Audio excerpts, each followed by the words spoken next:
So, sadly, 3 people lost their lives at the University of North Carolina today. And, it's not been in the news, and we'll talk about that in a second, in the way it should be in the news, and we'll talk about why. But what we want to find out, and I'm going to make the right call, was it just a shooting? Was it just a murder? Was it just a dispute? Was it just a crime, or was it a hate crime? Okay? So what we're trying to do is find out, was it a crime, or was it a hate crime? And what we're going to do is we're going to use the facts that we have to make this determination.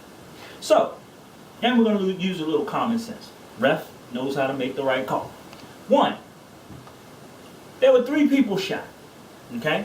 So if I'm having a dispute with somebody over parking, how much anger would I have to shoot not 1, not 2, but 3 people?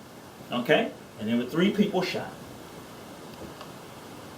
The second thing that the news is telling us, true or false, we don't quite know yet. They tell us a lot of things in the beginning of the news cycle, is that all of these victims were shot in the head. So if I'm having a dispute with somebody, and I'm angry, and I happen to pull my gun and just start firing, how is it that I shoot not 1, not 2, but 3 people in the head? Now the third thing is that the 3 people were Muslims.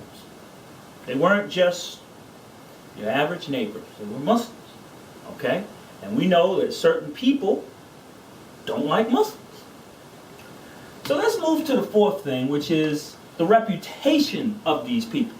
They weren't known for loud parties and throwing beer cans on the lawn. They weren't, drifters. They weren't dirty people. They were people who were known to be upstanding in the community, and their social media presence says the same thing.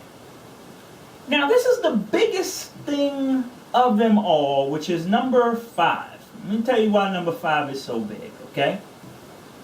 All right. There were 2 women. There was 1 guy, and there were 2 women. Now, normally if there's a dispute, normally it's mano a mano, man and man.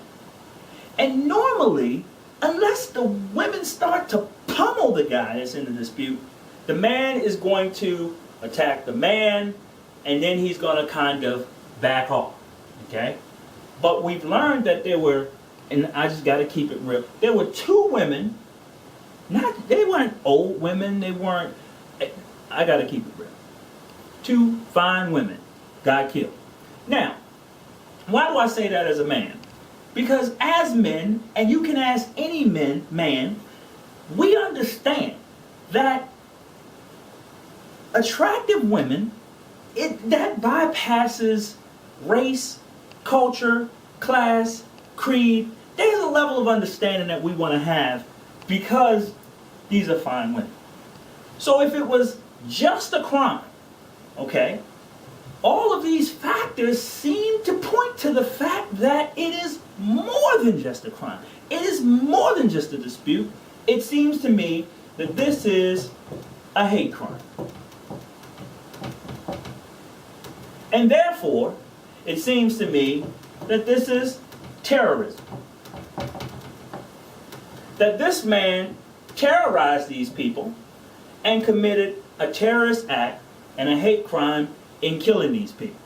So, what we know from this is that if you're a Muslim,